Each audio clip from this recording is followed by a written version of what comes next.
Muito obrigado, senhor presidente. Gostaria de cumprimentar a todos os pares aqui presentes, todos os deputados estaduais, público que nos assiste na TV Alesp, servidores dessa casa e também na galeria da Assembleia Legislativa do Estado de São Paulo. Gostaria aqui de fazer coro aos demais deputados com relação ao que foi trazido pela deputada Alessi Brandão, aos ataques feitos às religiões de origem africana. Isso é um verdadeiro absurdo, isso mostra, assim, a questão da intolerância religiosa e que precisa ser combatida de todas as formas possíveis.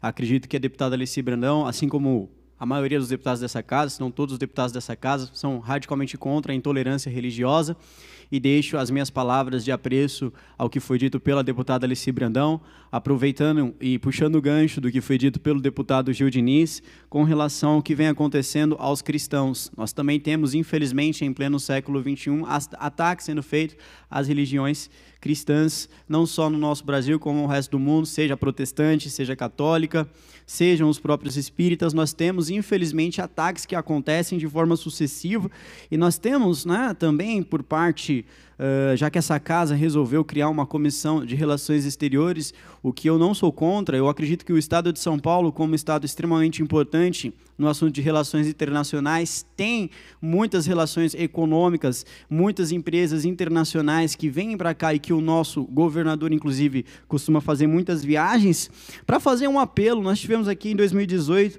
morte de cristãos aumenta em 40% na China, né? Isso é um verdadeiro absurdo, e eu sei que também no começo desse ano nós tivemos um pastor que foi condenado a 9 anos de prisão na China, única e exclusivamente por ser cristão. E o nosso governador, ele disse, ainda no começo desse ano, que os chineses eles serão agressivos nas privatizações em São Paulo até 2022. Peço aqui, deixo aqui registrado o meu pedido de intervenção no governador do Estado de São Paulo, para que quando fazer o fechamento de acordos internacionais econômicos no Estado de São Paulo com a China, relacionado a todas essas tecnologias, principalmente de reconhecimento facial, o que me causa um tanto de estranheza, visto que a República Popular da China ela tem uma ideologia um tanto quanto obscura, que infelizmente exalta assassinatos, genocídios que aconteceram no país, não só no país chinês, como também mundo afora durante o século XX. Eu peço ao governador do Estado de São Paulo que venha levantar essa questão também. E peço, senhor presidente, que as notas taquigráficas do meu discurso até este momento sejam encaminhadas para o consulado chinês, porque eu quero que o cônsul chinês na cidade de São Paulo tenha ciência de que essa Assembleia se preocupa com o assassinato de cristãos que vem ocorrendo no Oriente Médio. Senhor presidente, não vim falar especificamente sobre esse assunto, mas também vim em defesa, mais uma vez, do Ministério da Educação, que vem sendo covardemente atacado nas redes sociais, vem sendo covardemente atacado também por parte de alguns deputados de esquerda no Congresso Nacional.